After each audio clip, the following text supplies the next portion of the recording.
আসসালামু আলাইকুম। আমরা বাপ ছেলে মিলে একটু ঘুরতে বের হয়েছিলাম বিকালে।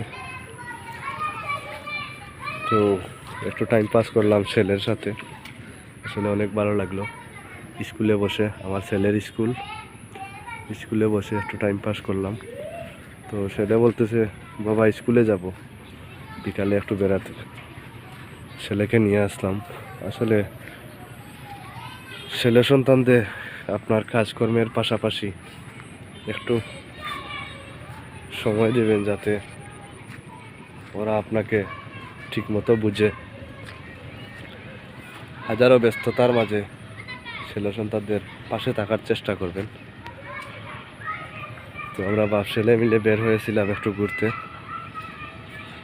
ঘোরা শেষ, এখন বলতেছে চলে যাবে। তো চলে যাচ্ছি আমরা। ওই দেখো আমার আগে আগে যার আমার ছেলে। তো সব থেকে বড় কথা হলো, বাচ্চা কাচ্চা আল্লাহর নিয়ামত, আল্লাহ দান করেন। আর এরা হচ্ছে বাবা মার কাছ থেকে ভালোবাসা চায় বেশি বেশি করে।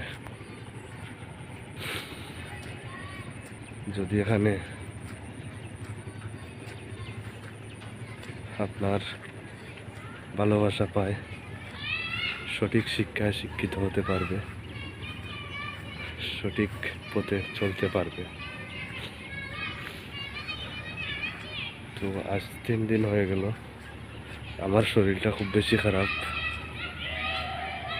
শুয়ে শুয়ে 3 দিন কাটিয়ে আজকে একটু ছেলের সাথে বের হয়েছিলাম ঘোরার জন্য। তো ঘোরাঘুরি শেষ, নিজেরও শরীরটা ভালো লাগতেছে না।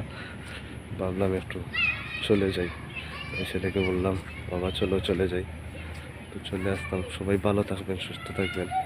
বিদায় নিলাম। আসসালামু আলাইকুম।